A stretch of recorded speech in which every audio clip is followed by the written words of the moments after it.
Now let's talk about how eyewitnesses actually identify suspects. One way is through mugshots. Mugshot books are used when the police have no one in mind. Another way is a show-up, which involves showing the witness a picture and asking if that is the suspect. It's purely a yes or no question. This method has the highest falsely convicted rate of any of the methods. Both photographic and live lineups involve having multiple people, and the suspect can be present or not present in the lineup. Reliance on witness descriptions is not always helpful and can be a source of error as well, especially because their descriptions of strangers tend to be poorly diagnostic. We will touch a little more on this in Module 4, but identification errors from police lineups are the most common cause of wrongful convictions in the United States. This is due to a number of factors other than the image of a person that is stored in memory. In fact, witnesses often choose the person in the lineup who most resembles the assailant, even if the resemblance is weak. The first thing to note about lineups is that there is no national standard, so law enforcement agencies are free to conduct lineups however they see fit. Psychologists recommend that police implement the following steps to further increase the reliability of eyewitness identification. First, make sure everyone in the lineup resembles the witness's description of the suspect. Doing so will minimize the possibility that the witness will simply choose the person who looks most like the culprit. Second, tell the witnesses that the person suspected of the crime may or may not be in the lineup. If a witness believes the culprit is present, they are much more likely to choose the person who looks most like the culprit, rather than saying that they aren't sure or that the culprit is not present. As a result, false identifications are more likely to occur when people believe the culprit is in the lineup. Third, do not always include the suspect in an initial lineup. If a witness picks someone as the culprit from a lineup that includes only foils, you will know the witness is not reliable. Fourth, make sure that the person conducting the lineup does not know which person in the lineup is the suspect. This avoids the possibility that the person will unintentionally communicate to the witness who is the suspect. This is referred to as a double-blind lineup. Fifth, ask witnesses how confident they are that they can identify the suspect before they receive any feedback about their lineup performance. People often increase their confidence after receiving feedback on their performance, and this confidence influences jurors. If a witness's confidence is much higher at a trial than at the time of the identification, there is reason not to trust this confidence. Sixth, present pictures of people sequentially, one at a time, instead of simultaneously. Doing so makes it more difficult for witnesses to compare all of the pictures and choosing the one that most resembles the criminal, even when the suspect is not actually in the lineup. Seventh, present witnesses with both photographs of people and sound recordings of their voices. Witnesses who both see and hear members of a lineup are much more likely to identify the person that they saw commit a crime than people who only see the pictures or only hear the voices. Eighth, avoid composite face programs. Sometimes witnesses are asked to reconstruct the face of a suspect using computer programs that are designed for this purpose. Typically, the faces that witnesses generate with these programs do not look much like the actual suspect. Further, a recent study found that people who generated faces with these programs actually had a worse memory for the suspect than people who did not. Focusing on specific features of a face, such as what the chin looked like, appears to interfere with people's original memory for the face.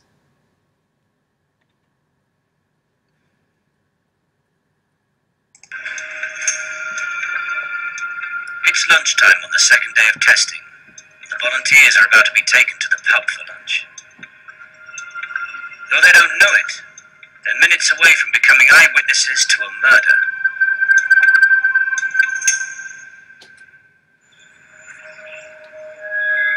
All they know now is that the railway is a pub near the studio that serves food. They are not aware that everyone in the pub is in fact an actor or a stuntman, and that their every move is being secretly recorded.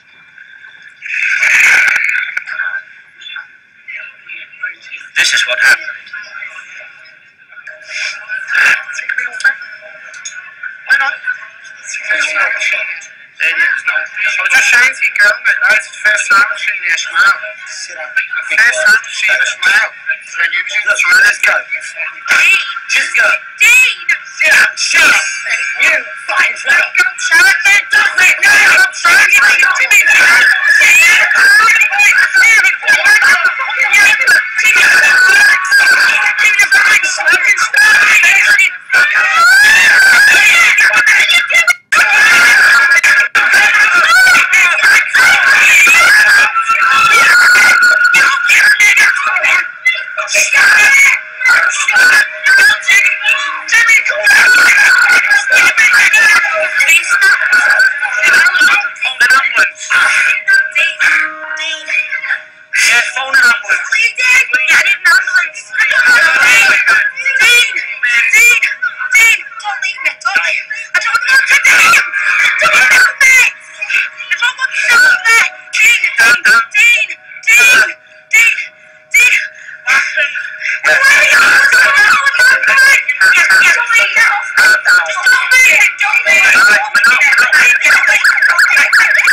of the railway. Yeah, we've got a male.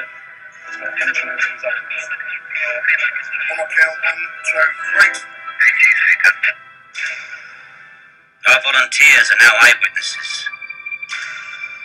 The police are handling this crime like a real case.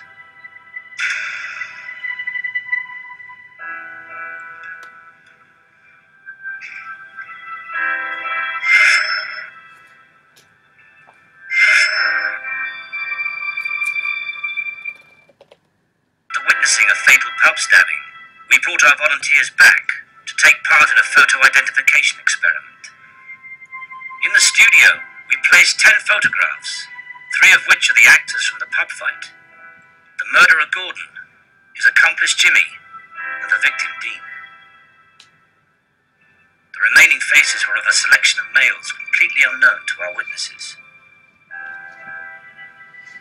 We then asked them to identify any individuals they recognized and which part they played in the crime.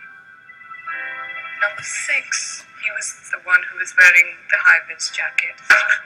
7 witnesses picked out Jimmy as the rude man in the high visibility jacket, although most were confused as to the exact role he played in the crime. Surprisingly, no one identified Gordon as the murderer. In fact, only one witness placed him in the pub at the time of the crime. I think number 1, he was just around the pub. Recognise number 4. Number 10 looks familiar, but I don't know why. I think number 7 was the chap who was just jumping about. It's very difficult to say.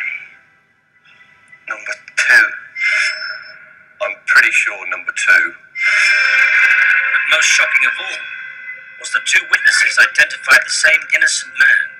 A man they could never have seen before as the murderer. Sedgley Park, interview unit. You've met my colleague DC Story, who's just in the observation room. Obviously you're aware that quite a serious incident has occurred. It's the start of the second day of interviewing. The police are hoping for a clearer picture from the remaining witnesses.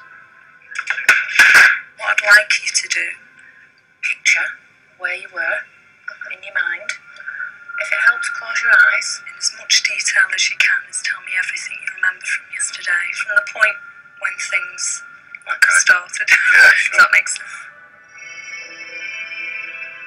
I remember very little actually, but this is what I do remember. We were having lunch, I think it was around 2:30. There was two of them, I spotted them, with high-vis jackets on. And they were sat on one end of the bar, facing the lounge.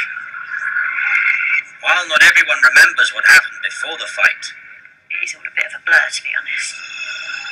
everyone recalls what happened once the shouting started.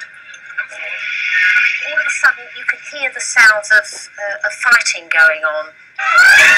Trouble is, it's at this crucial point that our eyewitnesses remember things differently.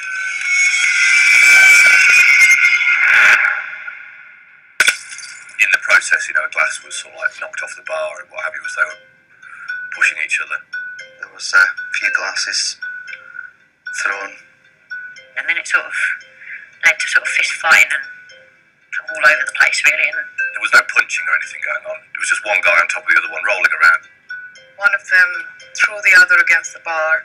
the guy in the high-vis jacket was just standing over this other guy kicking him, and he wouldn't stop kicking him. And then I heard somebody shout he'd been stabbed. I actually said to the person next to me, "Oh, I don't think he's actually been stabbed, they were just fighting." Shortly after that, somebody got up and goes, "I stabbed him. I stabbed him." I don't know who had a knife, if anyone. I don't know who stabbed him, if anyone. I have to say that I don't know who was stabbed.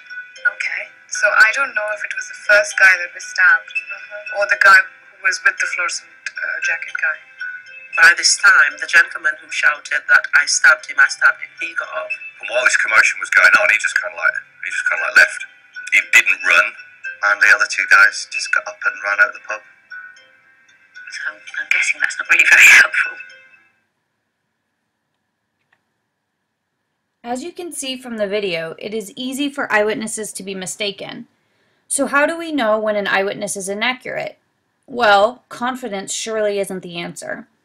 Even though people are more likely to believe someone who is confident about a memory, confidence is not a good predictor. In fact, confident identifications by witnesses and victims have led to convictions of innocent people, some of whom served many years before additional evidence exonerated them. Take for instance the case of Ronald Cotton, who was convicted based on Jennifer Thompson's eyewitness testimony. A few years after her confident identification led to his conviction for rape, Bobby Poole bragged in prison that he had committed the rape. When asked if she recognized him, Thompson replied, "I have never seen him in my life. I have no idea who he is," referring to Bobby Poole. As the years passed, DNA testing became more widely available. The police decided to see if evidence from the case matched Cotton's or Poole's DNA. Sure enough, in 1995, 11 years after the crime, the police informed Thompson of the results, that Bobby Poole had been the man that raped her, not Ronald Cotton. Even when eyewitnesses are informed of the fallibility of eyewitness identification, they are often reluctant to believe that they could be someone that's wrong. In a study done of participants who watched a frontline documentary of the Ronald Cotton case, 71% of participants continued to pick someone out of a target absent lineup immediately after watching the documentary, suggesting that despite learning all the factors that can impact eyewitness identification, they still attempted to pick someone out of a lineup in which they were not in.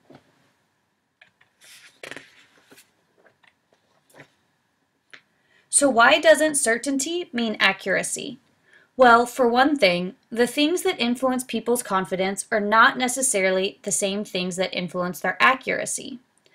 For example, after identifying a suspect, a person's confidence increases if he or she finds out that other witnesses identified the same suspect, and their confidence decreases if he or she finds out that other witnesses identified a different suspect.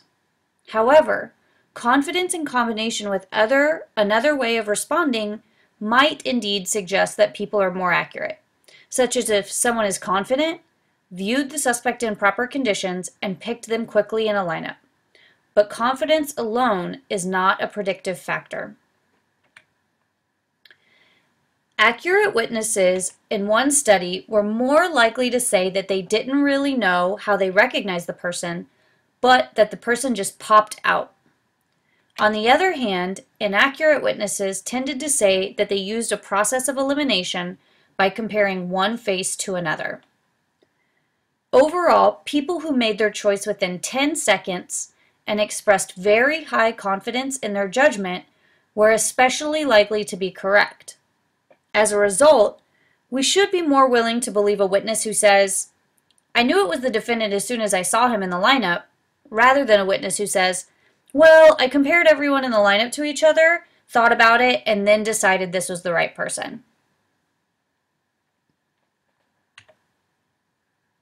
What about verbalizing what we saw after an incident?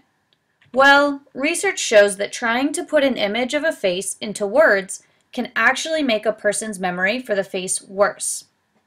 For example, after writing that someone has squinty eyes, you look for eyes that are squinty, and doing so interferes with your attention to the finer details of the face. In one study in 1990, the researchers showed students a film of a bank robbery and asked some of the students to write detailed description of the robber's face. This was the verbalization condition. All students then tried to identify the robber from a photo lineup of 8 faces. It might seem that writing a description of the robber would be a good memory aid and make people more accurate. In fact, the reverse was true. Only 38% of the people in the verbalization condition correctly identified the robber, compared to 64% of the people in the no verbalization condition. Moral of the story is, if you are ever in a crime, try not to verbalize what a person looked like, as it will likely interfere with your ability to recall the face. A major problem with memory is that under some conditions, people report memories of things that they never actually witnessed or that never occurred. This goes back to people's over-inclination to give information. People would rather give information, whether it is false, inaccurate, or imagined, than to not give any information at all. False memories can happen spontaneously, especially because people are generally inaccurate in estimating physical properties such as distances and time.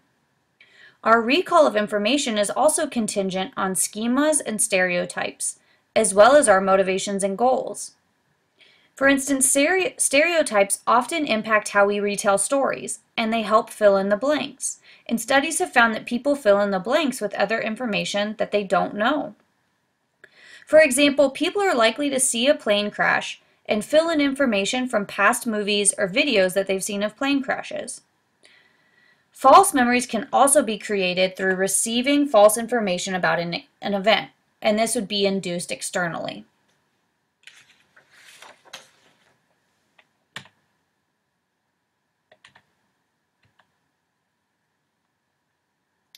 Even if a witness is accurate in the memories they may have an incentive to lie. And as we discussed in Module 3, we are really bad at detecting when someone is lying.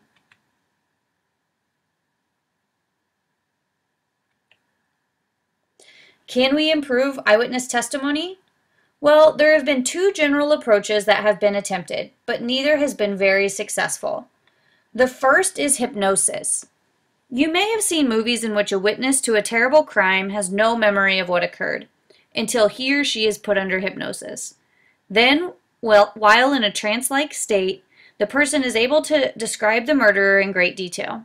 Unfortunately, this is one area where the movies do not reflect real life or scientific research. There is no hard evidence that people's memory improves when they are hypnotized. There is some evidence that when people are under hypnosis, they are more susceptible to suggestion, coming to believe that they saw things that they did not. Even worse, people tend to become more confident in their memories after they have been hypnotized, even if they are no more accurate. This is dangerous considering, as we saw earlier, juries often use confidence as a gauge of a witness's accuracy, even though confidence is not strongly related to accuracy. Overall, hypnosis can elicit false memories, amplify the effects of suggestive questioning, and bolster the confidence of eyewitnesses.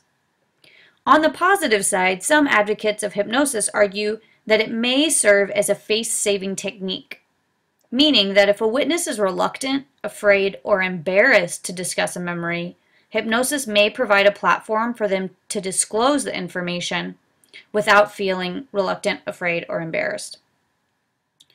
With regard to the cognitive interview, a trained interviewer tries to improve eyewitnesses' memories by focusing their attention on the details and context of the event. This is done chiefly by asking the person to recall the event several times from different starting points, from the beginning of the event, from the middle of the event, and so on, and by asking the person to create a mental image of the scene. Unfortunately, this technique has not proved to be any better than hypnosis. In fact, it may increase errors and confabulations of memory, especially when used with children. One reason for this is that repeatedly imagining an event has been found to increase source monitoring errors, whereby people become more confused about whether they actually witnessed an event or simply imagined it later.